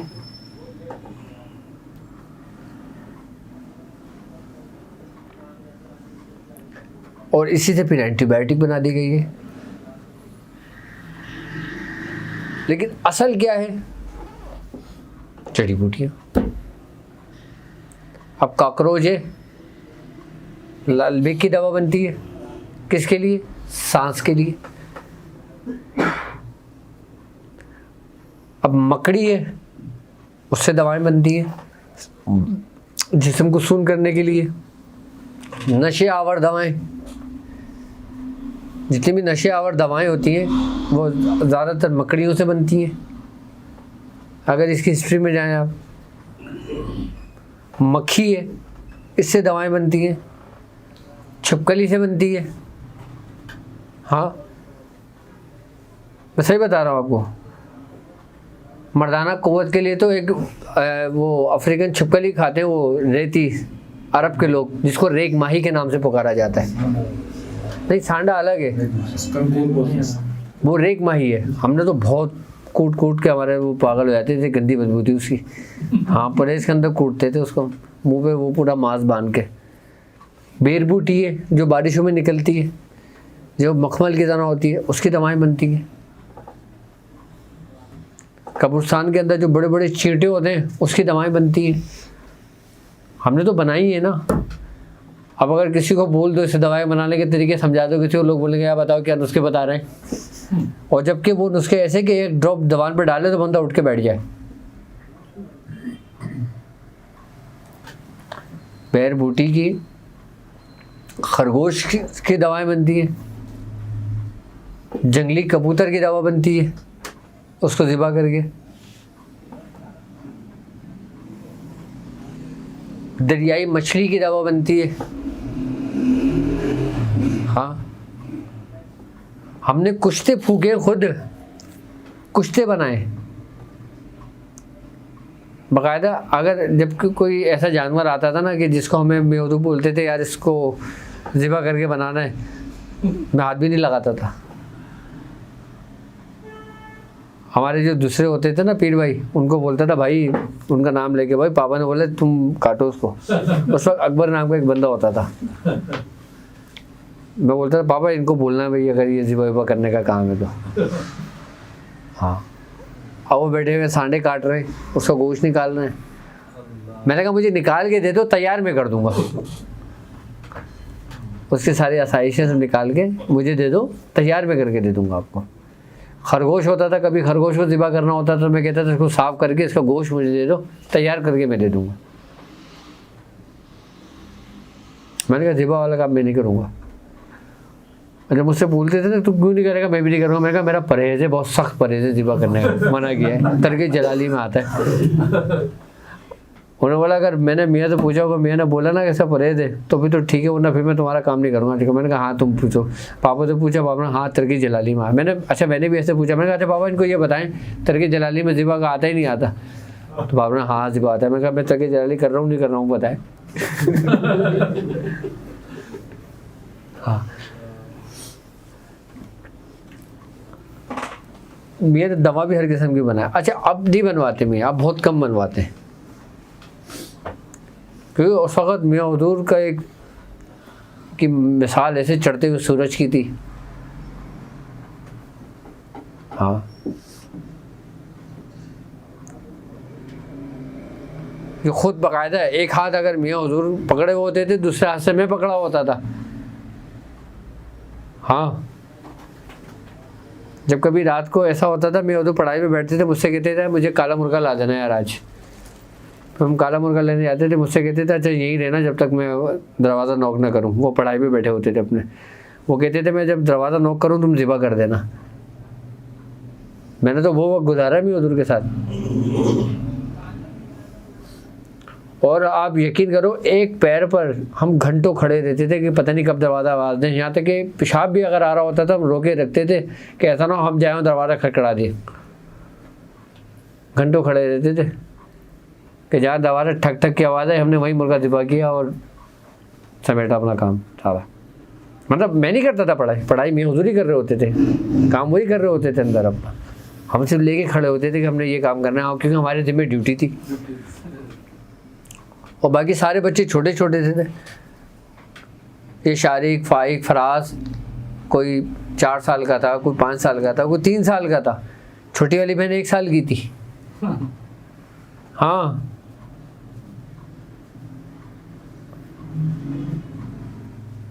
ये सब बच्चे छोटे छोटे थे, 5-5, 6-6 साल के।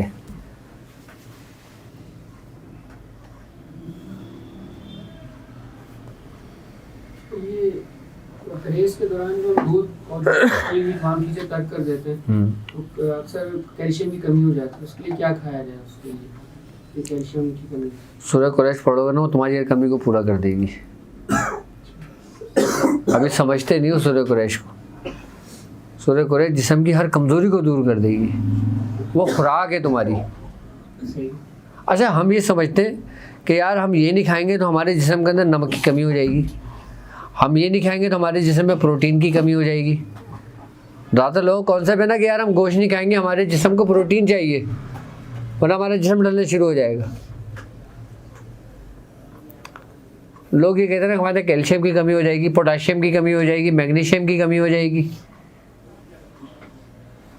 जब यकीन हो ना तुम्हें तो हर कमी तुम्हारी सूरह कुरैश करती है, और हर कमी वो जो पीछे से हुक्म आ रहा होता है ना वो पूरा कर देता है।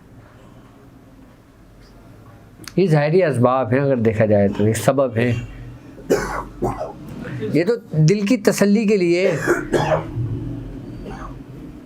कि पानी पी रहा हूँ मैं, अगर नहीं पीऊँ तो क्या होगा, हला खुश होने लगेगा, प्यार बढ़ने लगेगी, फिर मैं थोड़ा सा पी लूँगा। और रोज़े के अंदर तुम क्या करते हो, 12-12, 14-14, 15-15 घंटे भूखे प्यासे रहते हो। उस वक़्त क्यों नहीं होता? उस वक़्त एक यकीन होता है।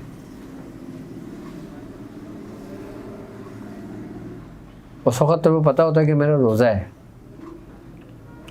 ये समझ लो कि 4 महीने तुम रोज़े से हो, और हम रोज़ा रखते थे 4-5 महीने रेगुलर रोज़ा रखते थे। जब जमादुल आखिरी का महीना शुरू होता था, पहली तारीख होती थी, चांद की 19 तारीख से हम रोज़ा रखना शुरू कर दिया करते थे। और फिर ईद वाले दिन हमारा रोज़ा खुलता था, ईद वाले दिन। अगर ये रूटीन रख लिया जाए, आपने सारी ज़िंदगी इबादतें रियादतें करी हैं, आप ये 4 महीने इस तरीके से करके देख लें, पूरी ज़िंदगी में भारी होगा इंशाल्लाह। और कहते हैं कि ये एक ऐसा मुजाहिदा है कि जो इस काफ़िले में एक दफ़ा शामिल हो जाता है, क्या अगर इस दौरान कुछ भी हो जाए, क्या उसको कुछ नहीं होता।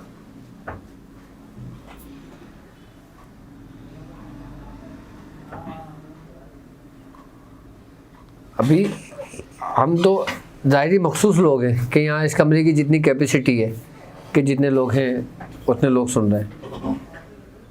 जब यही वीडियो अपलोड हो जाएगी तो कितने लोग सुनेंगे और कितने लोग अमल करेंगे और कितने लोग चलेंगे?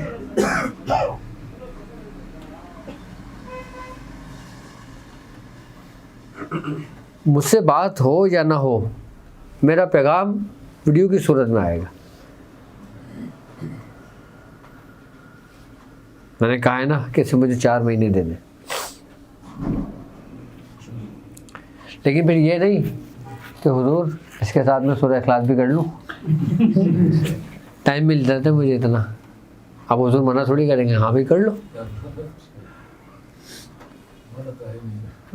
बस। चले भाई, और तो बस आज से शुरू कर सकते हैं बिल्कुल। जो 19 तारीख से 19 तारीख चांद की 19 तारीख, हाँ, आज 14 तारीख, आज 14 तारीख बिल्कुल फ्रेश जो हो मकसद है स्टार्ट फर्स्ट। जो लोग फर्स्ट टाइम देख रहे हैं, सुन रहे हैं, वो अगर 313 बार 40 दिन करना चाहें 313 बार कर लें, 1111 करना चाहें 1111 कर लें, लेकिन नए लोग डायरेक्ट ना करें 1900 बार, क्योंकि मुझे पता है वो लोग नहीं कर पाएंगे। 313 या 1111 और कर परहेज किस किस चीज़ का करना है? तरक जलाली और जमाली, तरक जलाली और जमाली की वीडियो पड़ी हुई है हमारे चैनल पे, सर्च करोगे आ जाएगी, उसमें लिखा हुआ, उसमें सारी डिटेल बताया, तरक जलाली का भी बताया, जमाली का भी बताया। सही, 13 से 1900 बार कर सकते हो। हाँ कर सकते हो। सुबहानल्लाह बाहर गम यार तू ही, सुबहानल्लाह बाहर कुशाई शिकार तू ही, सुबहानल्लाह बहरमत कुन फयाकुन, सुबहानल्लाह मुराद मन हासिल कुन। ए खाली का हर बुलंदी हो पस्ती, शीचिस्ता बकुंजा हस्ती, इल्मो अमल फराग दस्ती, मानो अमा तंदुरुस्ती। या इलाहुल आलमीन, या इलाहुल आलमीन, जिस शख्स ने जिस नियत से जो अमल शुरू करने हैं, या इलाहुल आलमीन उसमें उनको तरक्की और कामयाबी अता फरमा। या इलाहुल आलमीन, तमाम लोगों को अपने बुजुर्गों के रास्ते पे चलने की तौफीक अता फरमा। या इलाहुल आलमीन, हम तमाम लोगों को हासिदीन के हसद से महफूज फरमा, जादुओं के शर से महफूज फरमा, शयातीन जिन्नातों के शर से महफूज फरमा, मूजी अमराज से महफूज फरमा, तमाम नागानी आफतों से महफूज फरमा, वबाओं से महफूज फरमा, बलाओं से महफूज फरमा। या इलाहुल आलमीन, रिस्क में बेपनाह इजाफ़ा फरमा। या इलाहुल आलमीन, रिस्क को कुशादा फरमा। या इलाहुल आलमीन, इन चंद लोगों को उन चंद लोगों में शामिल फरमा जिनसे तू राज़ी हुआ। या इलाहुल आलमीन, जिस शख्स ने जिस दुआ के लिए कहा है बारी ताला उसकी नेक तमन्नाओं को, नेक ख्वाहिशात को पूरा फरमा। या इलाहुल आलमीन, तमाम लोगों को हमारे खानवादे का खुसूसी फैज़ अता फरमा, बिलखुसूस मियाँ हुजूर का फैज़ अता फरमा। या इलाहुल आलमीन, मियाँ हुजूर को सलामती नसीब फरमा। या इलाहुल आलमीन, उनको सेहत तंदुरुस्ती अता फरमा। या इलाहुल आलमीन, उनका साया हम पर हमेशा कायम व दायम रख। या इलाहुल आलमीन, मियाँ हुजूर की मोहब्बतों में हमारे दिलों में इजाफ़ा फरमा। या इलाहुल आलमीन, हमको अपने बुजुर्गों के रास्ते पे खात्मा बिल खैर फरमा। सुब्हान रब्बिक रब्बिल इज्जति अम्मा यसिफून व सलामुन अलल मुरसलीन वल्हम्दुलिल्लाहि रब्बिल आलमीन।